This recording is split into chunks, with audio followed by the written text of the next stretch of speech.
Usai ditetapkan sebagai tersangka dugaan penyebaran fitnah dan memanipulasi digital atau manipulasi digital atas dokumen ijazah Jokowi, Roy Suryo CS belum ditahan. Meski begitu, salah satu tersangka yakni Rismon Sianipar bilang pihaknya akan mengajukan pra-peradilan. Sudah hadir bersama saya di studio Kompas TV ada Ketua Umum Jokowi Mania Andi Aswan. Selamat sore Bang Andi. Sore Audrey. Dan ada juga nanti akan segera bergabung ada Roy Suryo yang kini sudah ditetapkan sebagai tersangka dan juga sudah hadir melalui sambungan Zoom. Ada Guru Besar Fakultas Hukum Unsur Profesor Hipnu Nugroho. Prof. Hipnu, selamat sore. Selamat sore Mbak, selamat sore Mas Adi. Selamat sore Pak Hipnu. Ya, saya mau coba ke Mas Roy dulu yang sekarang tersambung melalui sambungan telepon sebelum tiba ke studio Kompas TV. Selamat sore Mas Roy. Ya, sore Mbak, aku ada di ruang sebelah. Mas Roy, saya mau tahu dulu nih, apa tanggapan pertama Anda sebagai penuding ijazah palsu Jokowi yang akhirnya setelah gelar perkara menetapkan Anda dan kawan-kawan sebagai tersangka? Ya, nggak apa-apa, itu kan hak dan kewenangan dari polisi, hak saya juga untuk membela diri, dan insya Allah nanti akan kita buktikan, seluruh rakyat Indonesia akan melihat apakah bukti-bukti yang sudah kemudian digunakan untuk menersangkakan saya, itu benar-benar ada atau hanya fotokopi. Karena kita tahu, pada kasus yang lulu ya, ditetapkannya Gus Nur dan bahkan ditahannya Gus Nur dan Bambang Tri itu semuanya hanya berbekal fotokopi.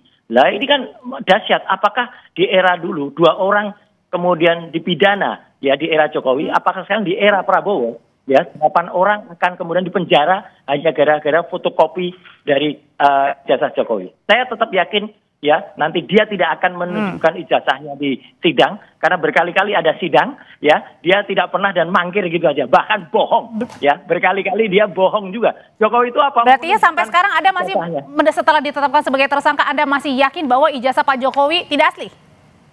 Tidak asli, 99,9% Oke. palsu. Dan insya Allah itu nanti rakyat akan melihat dan Allah Subhanahu Wa Taala akan menjadi saksi semua. Oke, tersangka Roy Suryo, Bang Andi masih berkeyakinan sudah ditetapkan sebagai tersangka, masih yakin ijazahnya Pak Jokowi nggak asli? Ya itu kan haknya Mas Roy Suryo ya yang mengatakan itu. Yang jelas kita lihat institusi negara sudah mengatakan bahwa ijazah beliau adalah asli. Bagaimana katakan ijazah beliau asli ya, sekarang sudah ada penetapan tersangka ya kan. Ada 8 orang. Dibagi 2 klaster. Dibagi 2 klaster. Jadi ini menarik ya. Artinya ada 5 orang klaster 1, ada 3 orang di klaster 2. Ya. Jadi intinya di sini adalah perbedaannya itu hanya di pasal yang digunakan. Oke.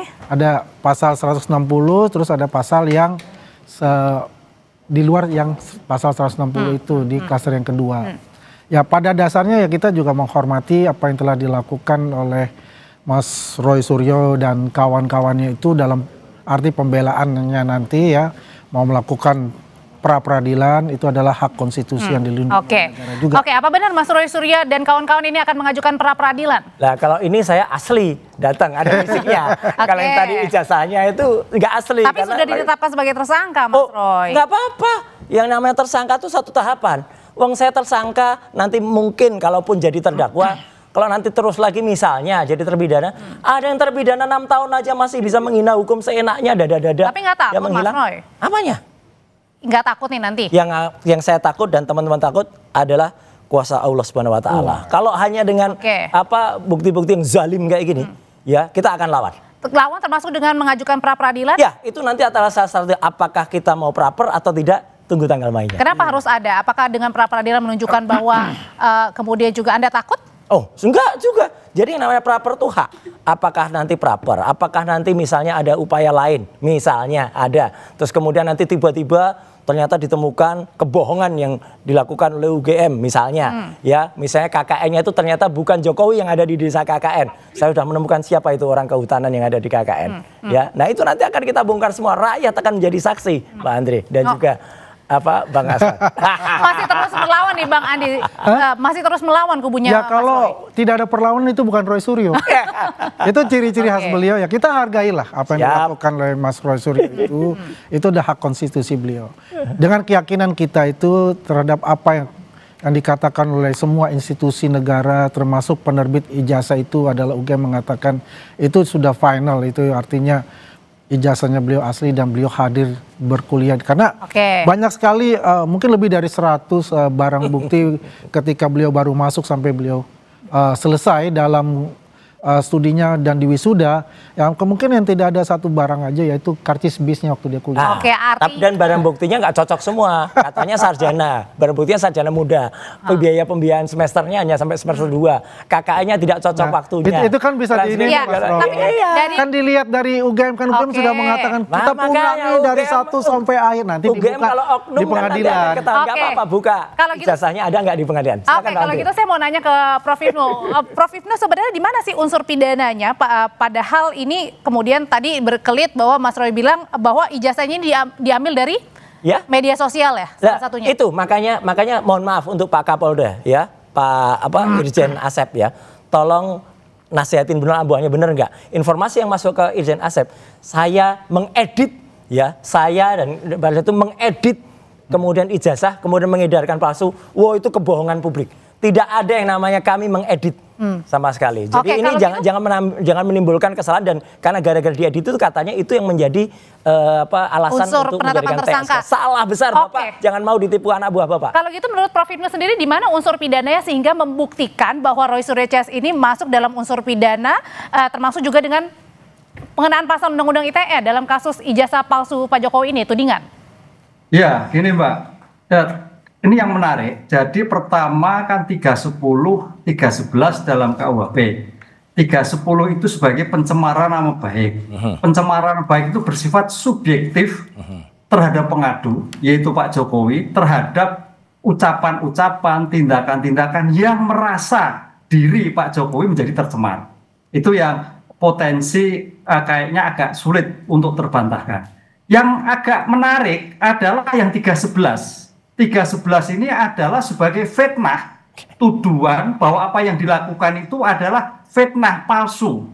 Nah, oleh karena itu sebagai cara yang terbaik 311 ini tidak hanya pencemaran tapi juga bagaimana membuktikan kepalsuan tadi. Walaupun di sini besok itu bukan tentang delik pemalsuan, tapi karena 311 itu adalah sebagai fitnah yang terkait dengan dugaan tindak pidana pemalsuan, itu harus dibuktikan. Oleh karena itu mau tidak mau yang menarik besok dalam suatu peradilan ini, mau tidak mau dalam 311 ini selain pencemaran baik adalah tentang pembuktian kepalsuan tentang ijazah dugaan tadi. Ini yang menarik. Jadi kalau biasa kasus-kasus biasa kan terkait dengan pemalsuan 362. Ini enggak 311 tapi diikuti dengan suatu pembuktian delik pemalsuan tadi. Jadi di sini yang menarik. Jadi di sini Prof yang akan menarik adalah justru terjadi perang dalam sidang ini ya, saling membuktikan. Iya, ini kan 311 itu fitnah tentang dugaan yang dilakukan tidak benar, tentang kepalsuan. Nah, kepalsuannya di mana? Kan itu nih. Karena ini suatu yang jadi merupakan satu kesatuan itu. Jadi bukan pencemaran Pak, tapi fitnah yang menyangkut tindak pidana jagung palsu. Lah, palsunya di mana? Ini ya saya kira menarik. Jadi suatu bentuk penyelesaian secara efektif, efisien di dalam pengungkapan suatu perkara. Sehingga kemarin tentang pembuktian yang dilakukan oleh Polda itu sudah bagus. Lah sekarang tinggal dalam suatu persidangan tentang pembuktiannya. Karena ini bukan delik pemalsuan tapi delik tentang fitnah menyebabkan kepalsuan dari fitnah yang bersangkutan. Ini yang menarik. Kalau yang terkait IT, saya kira IT itu hanya sebagai alat. Kalau tudingan fitnah itu siapa yang harus membuktikan terlebih dahulu, Prof? Ya, di sini nanti dua-duanya. Pak Jokowi membuktikan, Pak Roy membuktikan sama-sama. Jadi asli atau tidak? Berarti artinya ijazah asli itu memang harus diperlihatkan di dalam sidang nanti? Kalau menurut diksi 311 adalah kepalsuan, tuduhan kepalsuan. Itulah yang harus dibuktikan. Ini yang selama ini tidak pernah terjadi, tapi ini sebagai suatu diksi yang menarik, yang karena memang sejak awal ini perdebatannya adalah Pak Roy menginginkan suatu persidangan, sehingga mudah-mudahan pandangan saya, hakim akan memberikan ruang tentang hal tersebut. Sehingga sebelum masuk pada 311. Kalau 310, oke, itu nama pribadi. Tapi yang 311 yang menarik Mbak, IT menarik karena itu hanya sebagai alat. digunakan dengan IT. Nah itu memang kalau IT kan semua orang tahu. Makanya dalam IT itu ancamannya lebih besar 7 tahun gitu. Ya. Mas Roy, berkali-kali kan Pak Jokowi juga sudah siap gitu. Kalau di persidangan saya akan memperlihatkan jika dibutuhkan. Bohong itu. Ijazah aslinya. Bohong itu. Berarti artinya nanti akan ada perang untuk memperlihatkan ijazah dalam sidang.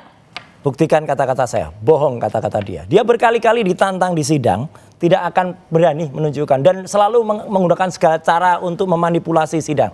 Dibikin NO lah, dibikin pengadilan takut dan sebagainya. Dan ini bagus sekali statement dari Prof. Hipnu ini.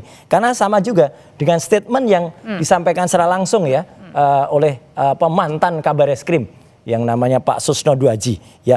Ijazah yang dipersoalkan harus dibuktikan dulu, ya, sah atau tidak. Yang punya kewenangan membuktikan adalah pengadilan tata usaha. Jadi pengadilan yang lain.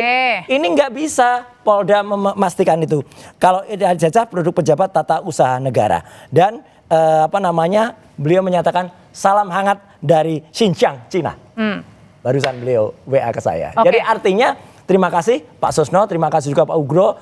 Orang-orang polisi yang masih sehat pikirannya, yang kemudian tidak hanya asal menggunakan alat bukti atau informasi. Sekali lagi saya sangat menyayangkan statement dari Pak Irjen Asep yang mengatakan mereka ditersangkakan karena mereka melakukan editing. Tidak ada Pak editing yang dilakukan. Justru ada orang PSI yang namanya siapa itu yang kemudian Sandi itu ya, itu yang kemudian mengupload dan membuat ijazahnya miring. Begitu ijazahnya miring, itu beda. Itulah yang bisa kena pasal 32 atau 35. Jadi maksudnya Anda adalah penetapan Anda sebagai tersangka ini tidak tepat pasal-pasalnya. Sangat tidak tepat dan itu harus batal gugur demi hukum dan itulah nanti ada langkah upaya apa yang akan dilakukan. Ya Pak Andi silakan Anda ketawa. Bang Andi, sebenarnya kemarin pada saat Anda dimintai keterangan oleh media adalah bagaimana respon Anda terkait dengan tudingan atau sangkaan atau Mas Roy Suryo sudah ditetapkan sebagai tersangka, Anda bilang Pak Jokowi sudah siap memberikan ijazahnya, menghadirkan ijazahnya di persidangan. Jadi kalau tadi dibilang Mas Roy bilang itu adalah bohong, belum tentu? Jadi Audrey, pokoknya apa yang dikatakan oleh Roy Suryo dan kawan-kawan itu hak dia untuk defend. Dia mau plot twistnya kan paling jago plot twist ini, ya kan? Apakah dia punya komunikasi dengan Pak Jokowi kan enggak? Yang komunikasi kan adalah saya. Pak Jokowi mengatakan saya siap apabila diminta oleh pengadilan untuk membuka semua, saya akan buka di depan pengadilan. Dari ijazah SD, SMP, SMA sampai S1. Itu jelas itu. Mengatakan saya. Di mana? Di Solo mengatakan. Ya. Jadi itulah. Ya, kalau Roy Suryo mengatakan bohong-bohong, ya memang ini metomania namanya. Tak kasih tahu, termasuk yang bohong. Kemarin ada relawan-relawan Jokowi datang ketemu dengan Pak Jokowi. Katanya yang si Judiari itu, ya itu kan mengatakan, saya udah lihat ijazahnya, asli. Freddy Damanik mengatakan, benar nggak lihat ijazahnya? Ijazahnya masih disita polisi. Ya kami lihat scan-nya. Itu kan bohong. Nah kemarin kan Bang Freddy juga pada saat ketemu di Solo, Pak Jokowi sendiri sudah. Nggak, itu bohong. Freddy mengatakan sendiri dalam Kompas TV kemarin sore, ya Zoom waktu itu, dia mengatakan enggak kok itu hanya scan. Gimana ini scan? Jadi kebohongan itu akan diturunkan dari Jokowi ke. Jadi setelah ditetapkan sebagai tersangka, apa langkah hukum selanjutnya yang akan dilakukan oleh Mas Roy nanti ya? Usai jeda. Iya.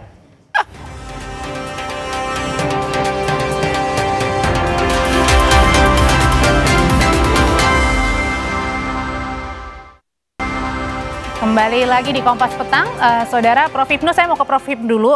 Prof, dari Polda bilang penetapan tersangka ini murni penegakan hukum sesuai dengan prosedur, aturan, transparan, akuntabel. Nah pertanyaan saya adalah, apakah bisa seseorang ini ditetapkan sebagai tersangka dalam kasus tudingan ijazah palsu Pak Jokowi tanpa memperlihatkan terlebih dahulu ijazah aslinya kepada penuding?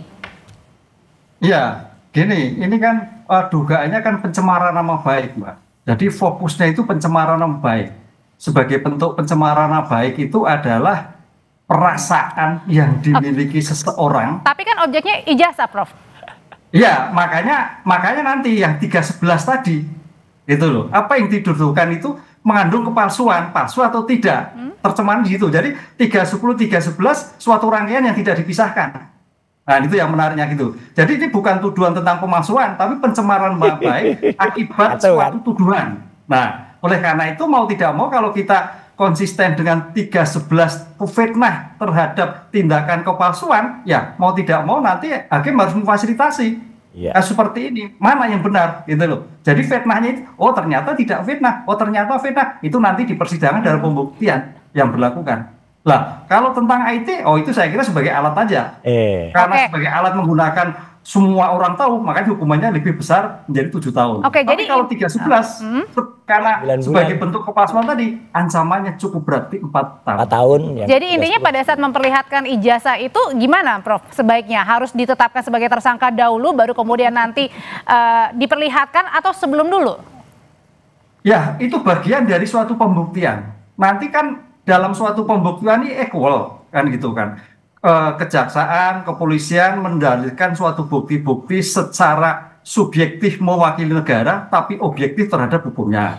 Lah, kemudian nanti penasihat hukum Pak Roy Suryo akan mencari, loh yang dituduhkan yang palsu yang mana, buktinya mana, pengen lihat dulu, kan gitu loh Pak. Ini kan di sini kan seperti itu kalau kita melihat suatu persidangan yang terkait 311. Lah, di saat itulah, ruang itulah nanti ada suatu perdebatan tentang ijazah tadi.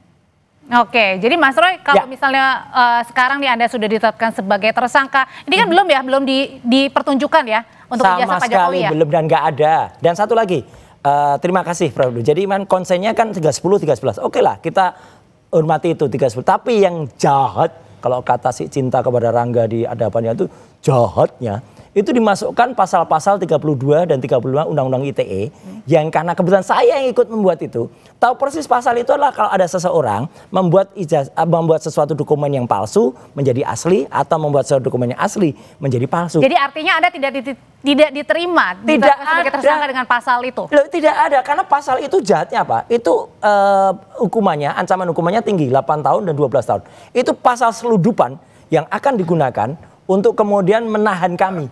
Ya, jadi sekali lagi, ini jahat banget ya. Di era yang lalu, era Jokowi saja, itu sudah ada 2 anak bangsa kemudian dikriminalisasi. Sekarang akan ada 8 yang dikriminalisasi di era Pak Prabowo. Jadi apa kata dunia internasional? Jadi Anda anggap ini adalah kriminalisasi? Kriminalisasi karena ada penyelundupan 2 pasal ITE. Ya biasa begitu. Kalau sudah katakanlah ya, dengan pertimbangan-pertimbangan oleh penyidik, bahwasanya ini masuk ke pasal ini, itu kan dengan penelitian yang sangat mendalam, dengan juga masukan dari para saksi-saksi ahli untuk itu. Banyak loh saksi ahli yang masuk di situ. Kalau kita lihat ada berapa? Ada 130 orang gitu kan. Artinya yang di situ sudah tetap yang dimasukkan pasal-pasal itu sudah mulai proses gitu loh. Ya kalau mereka mengatakan wah ini selundupan dan ini ya, itu kan bisa diuji nanti di pengadilan untuk masalah itu. Yang penting sekarang itu ya siap-siap aja lah Mas Roy, makan yang enak ya gitu ya. Ya terus juga jangan lupa bawa koper lah nanti pas pada pemeriksaan sebagai tersangka. Oke, Bang Andi, sebenarnya menurut Bang Andi sendiri bagian yang mana sih yang kemudian akhirnya ini menjadi bukti kuat bahwa Mas Roy ini kemudian ya layak ditetapkan sebagai tersangka. Ini bagian yang mana? Karena kan Mas Roy sendiri bilang ijazah ini diambil dari media sosial politik PSI. Data-datanya juga diambil dari KPU pusat dan daerah. Jadi bagian yang mananya? Ya kalau kita lihat ya, dari mensreanya pertama, Mas Roy ini bukan 2025 loh. 2020, 24 Februari 2020 itu dia sudah melakukan ini palsu. penelitian terhadap itu ada pengkhianat itu palsu kalau itu. Jadi saya sudah bisa paham untuk itu. Kalau dikatakan apa sih aja yang dikatakan ditentukan untuk itu, ya itu kan nanti prosesnya itu nggak bisa dibuktikan itu bohong. Ya kan, ya. Tapi menurut kalau Anda saya kan nggak.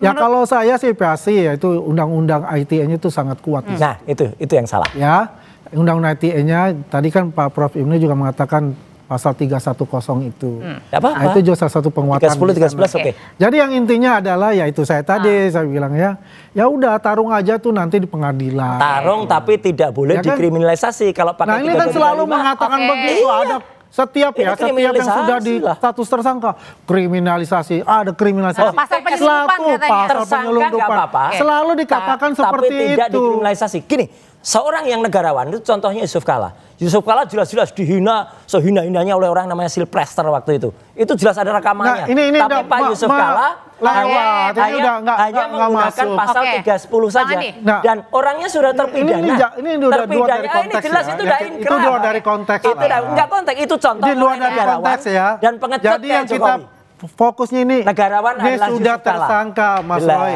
Dan kapan akan ditahan? Nah, Nah, itu jadi begini, itu yang ngaco itu. tersangka nanti kan ada Ya. lagi surat untuk diperiksa sebagai tersangka. Disitulah penyidik bisa menentukan apakah pasal mana yang mau dipakai dan pasal berlapis apa yang dipakai gitu kan. Negarawan Saya atau yakin tidak ya. tergantung pelapornya. Mungkin ini Ntar, Mas Roy. ini keyakinan saya. Keyakinannya apa? Ya itu jangan lupa bawa koper nanti jadi nggak Oh bisa iya. Oke, keluar. jadi menurut Anda adalah Nanti pemeriksaan bisa Pak pertama Andi langsung Aswan ditahan? atau masuk koper mana? Oke, kalau Prof Ibnu sendiri ini kan salah satunya adalah undang-undang pasal yang dikenakan adalah terkait dengan undang-undang ITE, ancamannya di atas 5 tahun penjara. Menurut Anda apakah dalam pemeriksaan pertama langsung ditahan atau sekarang ditahan sebelum pemeriksaan? Ya, penahanan itu adalah tidak wajib ya. Oh. Karena kalau kita lihat dalam suatu penahanan itu harus ada syarat objektif. Bukannya di syarat atas 5 subjektif. tahun ini salah satunya? Wah. Betul. Pengenaan pasal. Syarat objektif terhadap semua tindak pidana yang diancam 5 tahun penyidik, penuntut umum, hakim Bisa. dapat. Nah, dapat. Kalimatnya dapat. Dapat, jadi bisa ya, bisa aja. Syarat objektif. Syarat subjektif adalah adanya kekhawatiran melarikan diri, menghilangkan barang bukti, dan sebagainya. Nah pertanyaannya, Polda khawatir atau tidak? Polda sudah cukup atau tidak? Nah ini yang terjadi di dalam suatu upaya paksa penahanan. Jadi upaya penahanan itu subjektivitas. Berarti tentang opsional Polda. ya Prof ya? Bisa iya atau enggak gitu ya? Nah, Iya, bisa iya atau bisa tidak. Karena kekhawatiran melarikan diri, kekhawatiran menghilangkan barang bukti, dan dapat. Diksinya dalam konteks hukum adalah dapat, Oke. tidak wajib. Berarti. Jadi tergantung Itu. pada Polda Metro dilakukan upaya paksa atau tidak. dengerin tuh para Opsional. termohon. Ya, Bang tapi Andi, boleh gini iya, loh, boleh enggak? Mas Roy itu kan ada visa Australia 3 tahun. Lah, sama visa Amerika Oh, saya jadi juga ada. maksudnya Iya kan? dikhawatirkan? Gimana? Oh ya Nah, bisa saja ntar dia Visa saya Australia berangkat, ada. saya ke Oh, Australia. visa Schengen gitu. juga Ya ada, kan? nggak ada masalah. Oh, iya. Mas Roy nggak akan Jadi gini kemana-mana lah. kan? Ngapain Nggak kemana-mana? kemana-mana. Saya kemana-mana kemarin itu ke Australia katanya, oh itu melarikan diri. Enggak, saya pulang membawa bukti itu yang dikhawatirkan. Karena bukti bahwa Gibran Walah. adalah tidak sekolah Saya sudah Oke, kita lihat kembali ke saya Mas sudah lagi. lihat Iya. sertifikat yang Mana dibawa. omong-omong? Mana Itu ini bohong lagi? sertifikat Inggris, Ini bohong ya. lagi nih. Jadi Oke. intinya ya, Ini bohong kalau lagi saya nih. Pak Hipnu Aduh, itu mungkin bohong lah. persepsi Pak Hipnu ya. Iya. Selama ini kalau kita ketahui, yang di atas 5 tahun itu selalu ditahan. Kan begitu Kacau. ya. Enggak. Kalau Sama Pak sekali. Hipnu bilang ini dapat ya. Ya mungkin dapatnya Pak Hipnu itu 80% gitu loh. Jadi Anda yakin bahwa nanti akan Saya punya langsung segera keyakinan. ditahan? Saya Yang di atas 5 keyakinan tahun itu. itu yang pasal 32 35. Kalau itu tidak punya sah keyakinan diterapkan untuk itu. karena tidak ada dokumen elektronik yang saya edit ya. Oke. Ya udah pasal itu gugur. Oke. 32 35 Ya. harusnya nggak dikenakan. Ya kan nanti kan diperiksa lagi. Iya. Oke. Anda bisa Jadi dibuktikan nanti Mas Roy, diperiksa makanya kita sebagai buktikan. Berarti Gimana, artinya saksi. sambil menunggu pemeriksaan, saya nggak tahu nih, udah dapat jadwal pemeriksaan pertama belum? Nanti kita tunggu. Saya juga Masih nunggu ya? Iya. Akan mengajukan pra peradilan langsung atau nunggu aja nih? Harus Nunggu itu dulu, aja. nggak boleh, bukan yang pra peradilan. Iya. Sebelum itu tuh masuk di Iya. P21, udah P21 baru. Dan nanti saya yakin kalau misalnya tadi dikatakan itu jaksa penelitinya akan bingung nanti akan P19 P21 kayak Jokowi dan Pak Kasmujo dulu bolak balik karena sama sekali nggak kuat. Dan kalau dilihat BAP-nya patah semua. Yang dituduhkan ke saya itu kegiatan tanggal 26 Maret. Saya nggak ada di situ. 22 Januari nggak ada di situ. Jokowi laporan tanggal 30 April. Setelah itu bukti-buktinya setelah 30 April. Misalnya Mbak Menteri melaporkan, saya dianiaya tanggal 1 Mei. Tapi yang dilaporkan adalah 10 Mei. 12-nya itu Mas kan Roy, bohong jadi semua. bentuk perlawanan Anda dan kawan-kawan sesudah ditetapkan sebagai tersangka adalah? Kita lihat nanti apa yang lain dan itu akan saya ceritakan ke Kompas TV. Pokoknya Pra-peradilan? apa? Pra-peradilan nggak? Tunggu saja tanggal mainnya. Apakah ada pra-peradilan atau pasca peradilan? Nah, Oke, kalau ini kalau gitu sih- joke aja sih. Oke, kalau gitu singkat aja Prof. Ini untuk pengajuan misalnya kalau ada pengajuan pra peradilan, apakah kemudian tadi ya harus melalui pemeriksaan perdana dulu atau ya sudah ajukan saja pra peradilan bisa. bagi tersangka? Iya, pra peradilan itu kontrol ya, kontrol yang dilakukan terhadap penegak hukum terhadap upaya paksa. Apa itu upaya paksa? Terhadap penangkapan, penahanan, penghentian penyidikan, penghentian penuntutan, penetapan tersangka lainnya, penggeledahan maupun penyitaan. Nah, tampaknya kalau nanti Pak Roy Suryo itu adalah tentang penetapan tersangka. Terhadap penetapan tersangka itu bukti apa? Bagaimana cara memperolehnya? Lah itu yang nanti, karena ini sebagai syarat formal, Pak. Tapi belum masuk materi loh ya. Belum masuk materi. Bagaimana Polda Metro memperoleh bukti? Bagaimana Polda Metro sudah melakukan pemeriksaan saksi atau belum? Apakah Mas Roy Suryo sudah diperiksa atau belum? Lah itu yang materi-materi itu yang terkait dengan pra peradilan. Jadi belum masuk materi, tapi bagaimana menetapkannya begitu, Mbak. Oke, terima kasih. Prof Ibnu untuk pandangannya. Terima kasih Mas Roy, Bang Andi, terima kasih. Terima kasih. Terima kasih. Ya.